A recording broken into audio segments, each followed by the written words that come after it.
কথায় বলে যে শেষ ভালো যার সব ভালো তার। আর এই কথাটার মানে তোমরা আরও ভালো করে বুঝতে পারবে এই বছরের রেসলমেনিয়ার দুটো রাত দেখলে।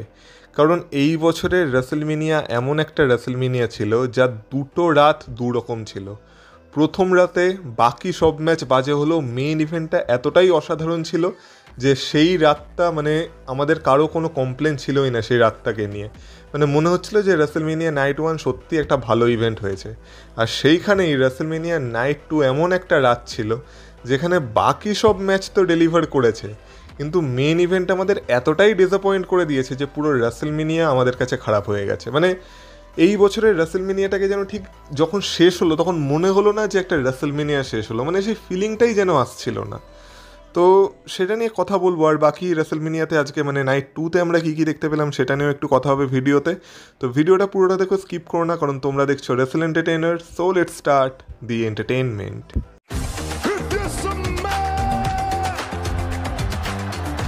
Acknowledge me. Acknowledge me. You there, sitting at home. Acknowledge me. WrestleMania night 1-এর শুরুতে আমরা দেখেছিলাম যে আমাদের সবাইকে রেসলমেনিয়ায় ওয়েলকাম করার জন্য ট্রিপল এইচ এসেছিল। তো ঠিক একই রকমভাবে আজকে নাইট 2-তে আমাদের সবাইকে ওয়েলকাম করার জন্য এসেছিল তার ওয়াইফ স্টেফেনি মিকম্যান। তো স্টেফেনি মিকম্যান আসে, সবাইকে রেসলমেনিয়া ওয়েলকাম করে, আর তারপর আজকে রেসলমেনিয়া নাইট 2 অফিসিয়ালি স্টার্ট হয়, যেখানে শুরুর ম্যাচই ছিল Iyo Sky versus Bianca Belair versus Rhea রিপ্লির মধ্যে একটা triple threat match for WWE women's heavyweight championship. তো সেখানে আমরা সবার প্রথমে ইয়ো স্কাইয়ের এন্ট্রেন্স দেখতে পাই, যেটা একদমই সিম্পল এন্ট্রেন্স ছিল। মানে একটা চ্যাম্পিয়নকে এত সিম্পল এন্ট্রেন্স WWE কীভাবে দিল আমার মাথায় ঢুকলো না। তারপর এন্ট্রি হয় বিয়াঙ্কা ব্লেয়ারের, যেখানে অনেক বাচ্চা কাচ্চার সাথে বিয়াঙ্কা ব্লেয়ারের এন্ট্রি হয়েছিল।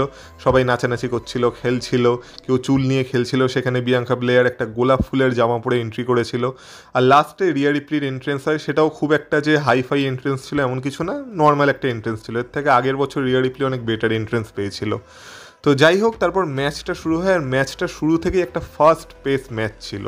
এই ম্যাচের কোনো মোমেন্টেই তোমরা বোর হবে না। মানে ম্যাচটা সত্যিই মানে ওপেনার হিসেবে দুর্দান্ত একটা শুরু দিয়ে দিয়েছিল। আর এই ম্যাচের গল্পও সেটাই ছিল যে আমরা এতদিন যেমন দেখছিলাম যে রিয়া রিপ্লি আর বিয়াঙ্কা ব্লেয়ার সবসময় আমাদের ইয়ো স্কাইকে বুলি করতে থাকে, মানে তার একটু হাইট ছোটোখাটো বলে তাকে যেন কেউ পাত্তাই দেয় না। কিন্তু আজকে ইয়ো স্কাই পুরোপুরি তৈরি ছিল, আর আজকে ইয়ো স্কাই মানে পুরো পাল্টা জবাব দেওয়ার জন্য রেডি ছিল। তো ইয়ো স্কাইয়ের তরফ থেকে আমরা ভালো পারফরমেন্স দেখতে পাই, কিন্তু হেভি যে পারফরমেন্সগুলো ছিল মানে ওই তুলে ফেলা, মানে চুল দিয়ে বাড়ি মারা, এগুলো সব বিয়াঙ্কা ব্লেয়ার আর রিয়া রিপ্লির মধ্যেই ছিল। কিন্তু আমরা দেখতে পাই মাঝখানে যখন ইয়ো স্কাই চান্স পেয়েছিল, ইয়ো স্কাইয়ের পারফরমেন্সও দুর্দান্ত ছিল। তো আমরা এই ম্যাচে মাল্টিপল ফিনিশার্সও দেখতে পাই। আমরা দেখতে পাই রিয়া রিপ্লি ইয়ো স্কাইকে তার ফিনিশার মেরে দিয়েছিল, কিন্তু ইয়ো স্কাই কিক আউট করে। তারপর একটা স্পট এই ম্যাচের খুব ভালো ছিল, যখন তিনজনই আর কি রিংয়ের কর্নারে উঠে গেছিলো। সবার টপে ছিল ইয়ো স্কাই, তারপর মিডিলে ছিল রিয়া রিপ্লি, আর সবার নিচে ছিল বিয়াঙ্কা ব্লেয়ার।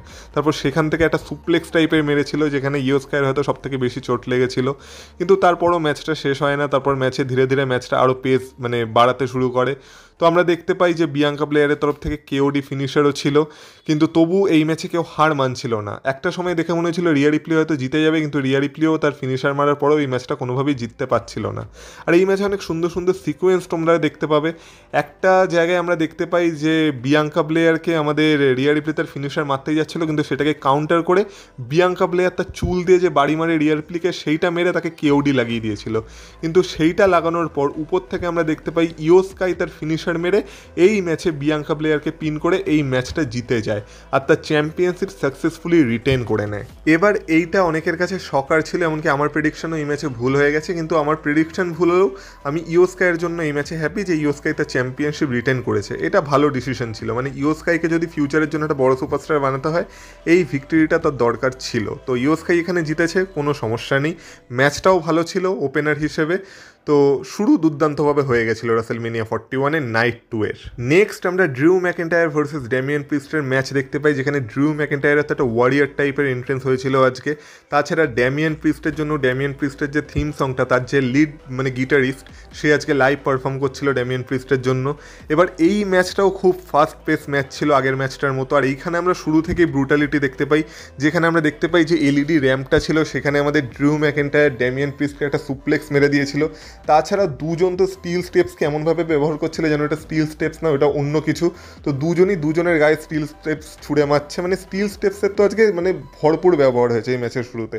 তাছাড়া এই ম্যাচ থেকে আমরা একটা ভাইরাল মোমেন্টও দেখতে পাই, যেমন আগের বছর আমাদের ড্রিউ ম্যাকইন্টায়ার লাইভ ম্যাচ চলাকালীন একটা টুইট করেছিল, এই বছরও সে সেম কাজ করে, উল্টা আরও এক স্টেপ উপরে করে। কারণ এই ম্যাচে আমরা দেখতে পাই যে ড্রিউ ম্যাকইন্টায়ার ড্যামিয়ান প্রিস্টের সাথে একটা সেলফি তোলে, আর সেটাকে একদম লাইভ ম্যাচ চলাকালীনই টুইট করে যে স্টিল বোর্ড অ্যাট ওয়ার্ক। তো এটাও খুব ভাইরাল গেছে আজকে। তাছাড়া এই ম্যাচে ড্রিউ ম্যাকইন্টায়ারের তরফ থেকে আমরা যে ওই একটা টপ রোপ যে স্প্ল্যাশ দেখতে পাই, স্প্ল্যাশ টাইপের, সেটাও মেরেছিল ড্রিউ ম্যাকইন্টায়ার। চিয়ারের ব্যবহার হয়েছিল, একটা সময় আমরা দেখতে পাই ড্রিউ ম্যাকইন্টায়ার ড্যামিয়ান প্রিস্টের গলায় চিয়ার আটকে দেয়, আর তারপরে একটা ক্লেমোর মারতে যাচ্ছিল, কিন্তু ড্যামিয়ান প্রিস্ট সেটাকে কাউন্টার করে south of haven choke slam লাগিয়ে দিয়েছিল। এছাড়া আমরা দুটো টেবিলের সেট আপ দেখতে পাই মানে রিংয়ের বাইরে, আর সেখানে কী হয়েছিল সেটা নিয়ে কথা বলবো। কিন্তু তার আগে আমরা দেখেছিলাম যেটা মানে টেবিল রিংয়ের ভেতরেও ছিল, যেখানে আমাদের ড্রিউ ম্যাকইন্টায়ারকে ড্যামিয়ান প্রিস্ট ফেলে দিয়েছিল, তো সেটাও একটা ব্রুটাল স্পট ছিল। তারপর আমরা দেখতে পাই যে ড্যামিয়ান প্রিস্ট নিজে একটা চেয়ারের সেট আপ করেছিল রিংয়ের কর্নারে, যেটা তার জন্যই পরে ভারী পড়েছিল।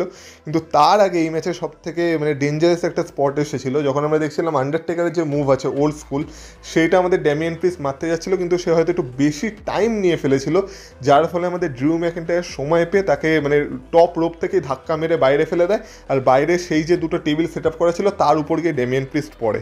তো এটা একটা বিশাল ডেঞ্জারাস স্পট ছিল। কিন্তু লাস্টে যেমন বললাম যে রিংয়ের কর্নারে যে চেয়ারটা সেট আপ করা ছিল, সেই চেয়ারটাতেই আর কি ড্যামিয়ান প্রিস্টের মাথাটাকে আটকে ড্রিউ ম্যাকইন্টায়ার দিয়ে দেয় একটা ক্লেমোর কিক, আর তারপর ড্যামিয়ান প্রিস্ট আর কিক আউট করতে পারে না, আর ড্রিউ ম্যাকইন্টায়ার এই ম্যাচে ড্যামিয়ান প্রিস্টকে হারিয়ে দেয়। আর আমি তোমাদের বলেছিলাম যে এই ম্যাচে ড্রিউ ম্যাকইন্টায়ারের জেতা দরকার, আর সেটা ডাব্লিউডাব্লিউ করেছে। তো এই ম্যাচেও ডিসিশন একদম ঠিক ছিল, তার সাথে সাথে আমার প্রেডিকশনও একদমই ঠিক ছিল এই ম্যাচের জন্য। নেক্সট আমরা ইন্টারকন্টিনেন্টাল চ্যাম্পিয়নশিপের জন্য ফেটাল 4-ওয়ে ম্যাচটা দেখতে পাই, যেখানে সবার প্রথমে পেন্টা, তারপর আমাদের ডমিনিক মিস্ট্রিও, আর তারপর আমাদের ফিন ব্যালেরের এন্ট্রেন্স হয়। আর ফিন ব্যালার তো একটা কী প্লাস্টিকের ব্যাগ মাথায় পড়ে চলে এসেছিল, জানি না ফিন ব্যালার এসব কী করে। আর সবার লাস্টে এন্ট্রি হয় আমাদের চ্যাম্পিয়ন ব্রন ব্রিকারের। তো তারপর ম্যাচটা শুরু হয়। এই ম্যাচের শুরু থেকে আমরা দেখতে পাই যে আমাদের ফিন ব্যালার আর ডমিনিক মিস্ট্রিও একসাথে কাজ করার চেষ্টা করছিল, মানে তারা দুজন অ্যাজ আ টিম ওয়ার্ক করছিল। আর এই ম্যাচে সবথেকে ভালো আর সবথেকে ডমিনেটিং পারফরমেন্স ছিল আমাদের ব্রন ব্রিকারের, কারণ ব্রন ব্রিকার আজকে তার শক্তির ভালো মতো প্রদর্শন করেছে, যেখানে আমরা দেখতে পেয়েছিলাম ফিন ব্যালারকে ব্রন ব্রিকার মানে দু হাত দিয়ে তুলে দিয়েছিল একটা সময়। তাছাড়া ডমিনিক মিস্ট্রিওকে একটা ব্রুটাল স্পিয়ার মেরেছিল। আর এছাড়া আমরা দেখতে পাই যে যখন আমাদের পেন্টা আর কি রিংয়ের বাইরে একটা ডাইভ মেরেছিল, তখন ব্রন ব্রিকার কোথা থেকে যেন উড়ে এসে পেন্টার উপর পড়েছিল, সেটাও একটা দেখার মতো স্পট ছিল। তারপর আমরা দেখতে পাই মানে আমাদের ডমিনিক মিস্ট্রিওকে একটা স্পিয়ার মারার পর যখন আমাদের ব্রন ব্রিকার তাকে পিন করতে যাচ্ছিল, তখন আমাদের ফিন ব্যালার সেই পিনটাকে ব্রেক করে দেয়। তো তারপর ফিন ব্যালারের উপর আমাদের ব্রন ব্রিকার রেগে যায়। এছাড়া পেন্টার তরফ থেকেও ভালো ভালো মুভ ছিল এই ম্যাচে, মানে পেন্টাও নিজেকে আর কি মানে দেখানোর চেষ্টা করেছে। এটা পেন্টার প্রথম রেসেলমিনিয়া ছিল, তো তার কাছে একটা বিশাল বড় সুযোগ ছিল নিজেকে ভালো মতো অডিয়েন্সের সামনে প্রেজেন্ট করার, তো পেন্টা সেটা করতে সক্ষম হয়েছে। তাছাড়া যেমন বললাম যে পুরো ম্যাচে আমাদের ব্রন ব্রিকারের ডমিনেটিং পারফরমেন্স ছিল। ব্রন ব্রিকার একটা সময় আমাদের পেন্টা আর ফিন ব্যালারকে একসাথে তুলে একটা সুপ্লেক্স মেরেছিল। শুধু তাই নয়, তখন আমরা দেখেছিলাম যে যেহেতু ডমিনিক আর ফিন ব্যালার টিম হিসেবে কাজ করার চেষ্টা করছিল, তারা দুজন মিলে ব্রন ব্রিকারকে একটা সুপ্লেক্স মারার চেষ্টা করেছিল, কিন্তু ব্রন ব্রিকার নিজেই তাদের দুজনকে তুলে দিয়েছিল। তো ব্রন ব্রিকার তো আজকে ফুল মুডে ছিল। কিন্তু এই ম্যাচের তারপর ধীরে ধীরে যখন ম্যাচটা আরও পেস ধরতে শুরু করে, তখন আমরা দেখতে পাই ডমিনিকের তরফ থেকে একটা বিট্রায়াল, কারণ ডমিনিক তারপর ফিন ব্যালারের উপরই অ্যাটাক করে দেয়, আর ফিন ব্যালারকে সেট আপ করে একটা 619 মারতে যায়, কিন্তু ফিন ব্যালার তখন মানে আর কি সতর্ক ছিল, ডমিনিককে আটকে দেয়। তো তারপর আমরা পেন্টা আর ব্রন ব্রিকারের মধ্যেও কিছু মোমেন্ট দেখতে পাই, কিন্তু যখন পেনটা আর কি তার পেনটা ড্রাইভার লাগিয়ে দিয়েছিল আর দেখে মনে হচ্ছিল এবার পেনটা ম্যাচটা জিতে যাবে, তখন আমরা দেখতে পাই বাইরে থেকে কাল্লি তো এসে এই ম্যাচে ইন্টারফেয়ার করে। আর কাল্লি তো পেনটাকে এই ম্যাচটা জিততে দেয় না। আর কাল্লি তো শুধু মানে পেনটাকে না, কাল্লি তো ব্রন ব্রিকারকেও খুব জ্বালাচ্ছিল আর এই ম্যাচে ইন্টারফেয়ার করছিল। তো সেই কারণে আমরা দেখতে পাই ব্রন ব্রিকার এই ম্যাচে কাল্লি তোকে ভালো মতো একটা শিক্ষা দেয়, কারণ কাল্লি তোকে মারতে মারতে সবার প্রথমে আমাদের ইংলিশ অ্যানাউন্সার টেবিলের উপর নিয়ে দাঁড় করায়। তারপর সেইখান থেকে মানে একটা তার পাশেই ছিল স্প্যানিশ অ্যানাউন্সার টেবিল, আর এখনকার অ্যানাউন্সার টেবিলগুলো তো আগের থেকে অনেক শক্তপুক্ত হয়ে গেছে। তো একটা অ্যানাউন্সার টেবিল থেকে আর একটা অ্যানাউন্সার টেবিলে আমাদের ব্রন ব্রিকার কাল্লি থেকে একটা স্পিয়ার মেরেছিল, আর তারপর তো দেখে মনে হচ্ছিল কাল্লি তোর মধ্যে আর প্রাণ বেঁচেই নেই, কাল্লি তো পুরো শেষ।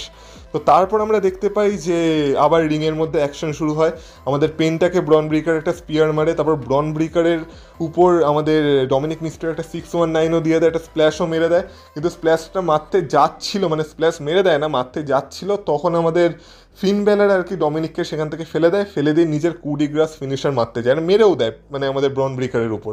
কিন্তু তখন আমরা দেখতে পাই সেই সুযোগটাকে কাজে লাগে, যখন ব্রন ব্রিকারকে আমাদের ফিন ব্যালার পিন করতে যাচ্ছিল, তখন ডমিনিক মিস্ট্রিও উপর থেকে তার স্প্ল্যাশ মারে, আর এই স্প্ল্যাশটা মারার সাথে সাথে আমাদের ফিন ব্যালারকে পিন করে ডমিনিক মিস্ট্রিও হয়ে যায় brand new inter continental champion. তো এখানেও আমার প্রেডিকশন একদম মিলে গেছে, আর ডিসিশনও একদম ডাব্লিউডাব্লিউ ঠিক ছিল।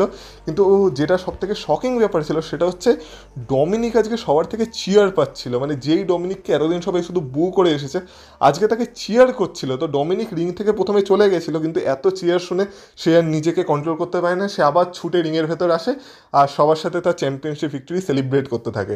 তো ফিন ব্যালার তো একদম অবাক হয়ে গেছিলো যে এটা কী হলো, কিন্তু এবার দেখে মনে হচ্ছে যে ডমিনিকের কেরিয়ার একটা ঠিক পথে যাচ্ছে, আর এখান থেকে ডমিনিক একটা বড় সুপারস্টার ফিউচারে হতে পারে। আর এরপর হয়তো ফিন ব্যালার আর ডমিনিকেরই ফিউড শুরু হবে, আর ব্রন ব্রিকার এখান থেকে আরও আপার লেভেলেই যাবে। তাই ব্রন ব্রিকারের জন্য যারা চিন্তা করছো, চিন্তা করার কোনো দরকার নেই। এরপর আমরা র্যান্ডি অর্টনকে দেখেছিলাম, আর র্যান্ডি অর্টনের তো ওপেন চ্যালেঞ্জ ছিল। তো র্যান্ডি অর্টনের এন্ট্রেন্স হয়, তারপর র্যান্ডি অর্টন রিংয়ে যায়, রিংয়ে গিয়ে মাইক নিয়ে বলে যে এটা তার 20 নম্বর রেসলমেনিয়া হতে চলেছে, 20th অ্যানিভার্সারি হতে চলেছে রেসলমেনিয়ার তার। তো সে এই রেসলমেনিয়ায় কম্পিট করতে চায়। তারপর ব্যাকস্টেজে সবাইকে চ্যালেঞ্জ করে দেয় যে যার মধ্যে দম আছে চলে আয় আর একটা আরকেও খেয়ে যা। তো আমরা কতজন কত কিছু স্পেকুলেট করেছিলাম, কিন্তু এখানে বেরিয়ে আসে কি, এখানে না তো রুসেভ আসে, না তো অ্যালিস্টার ব্ল্যাক আসে, না তো অন্য কেউ আসে। এখানে বেরিয়ে আসে আমাদের টিএনএর world champion Joe Henry. Say his name and he appears, I believe in Joe Henry.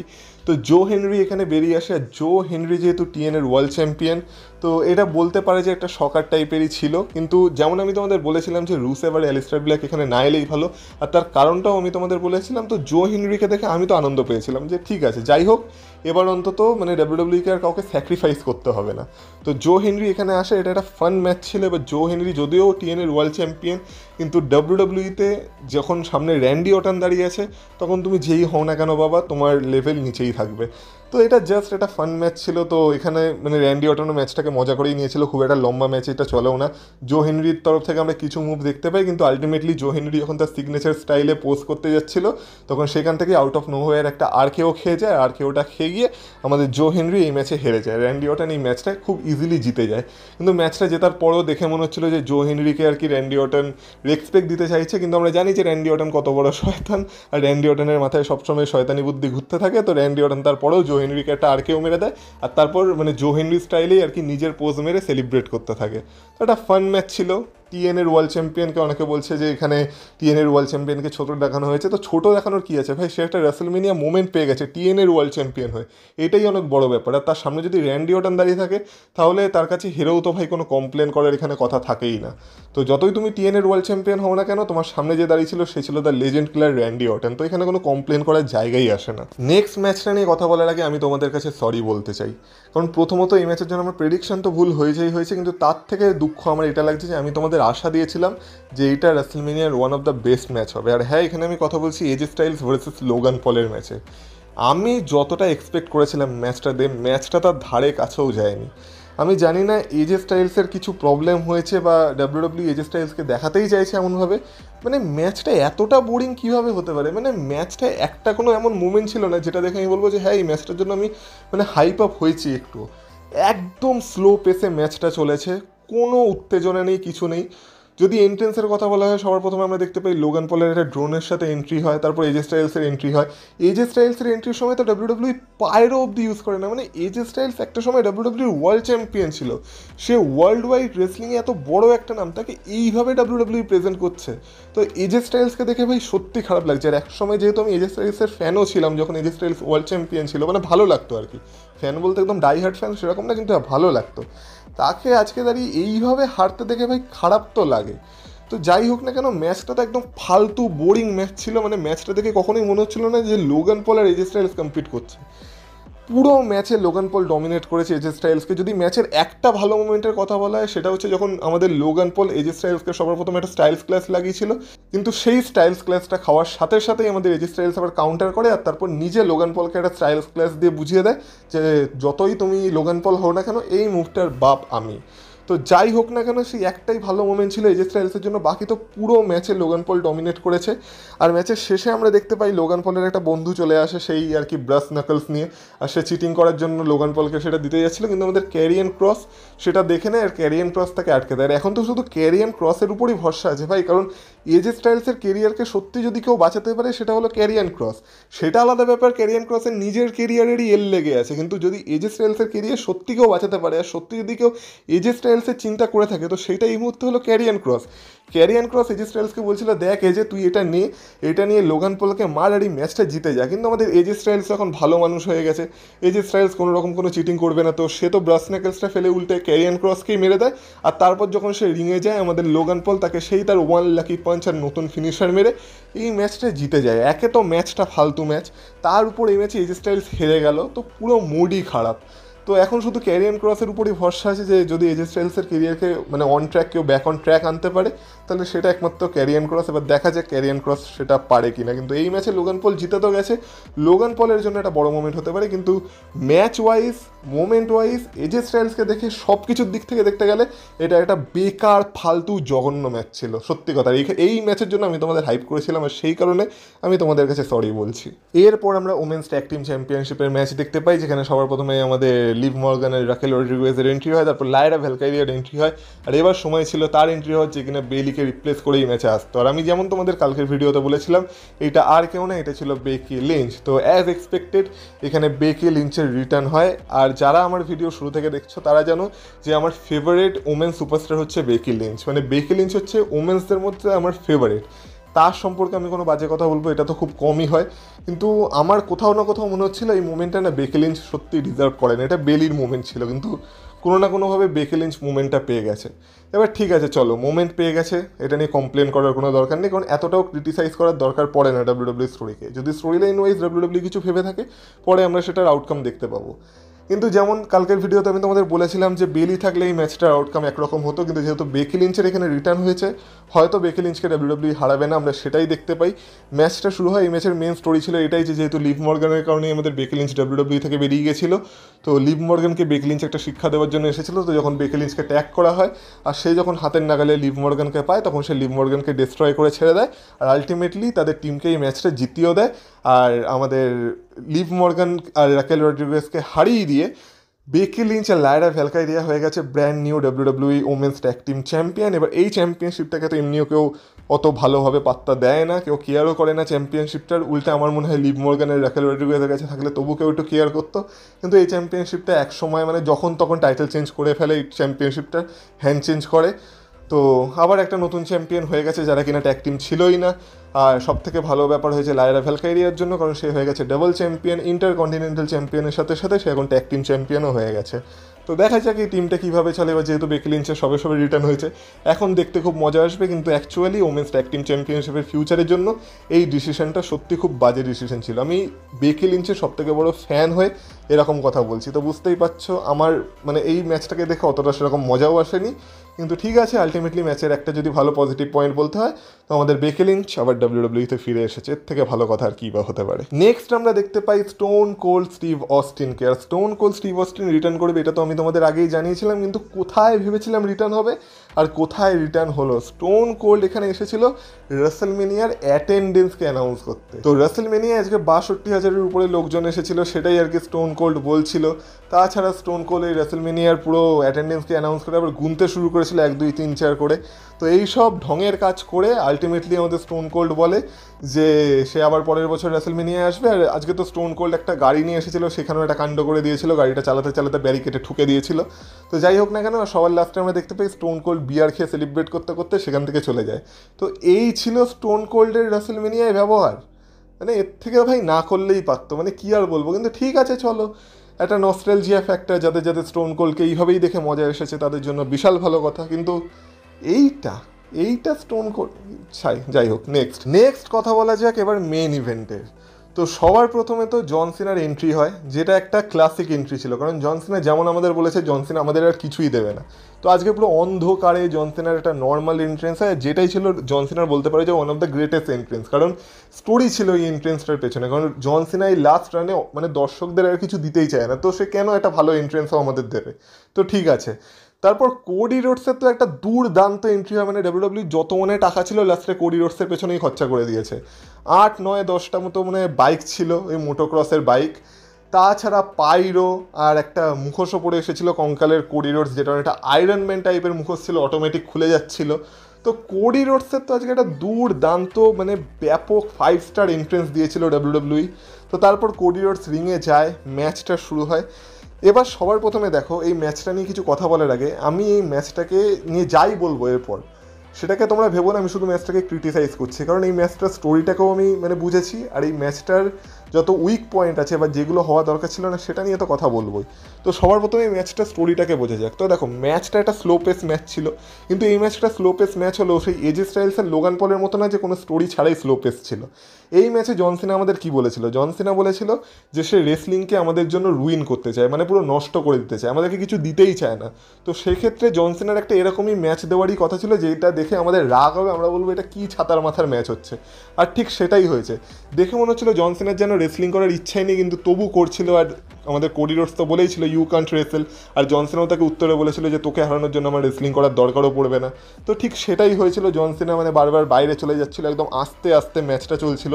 জন সিনার যেগুলো আর কি মানে ক্রাউডের সাথে মুভমেন্ট, মানে you can see me, 5 man knuckle shuffle, এইগুলো সবই জন সিনা ধীরে ধীরে দিচ্ছিল।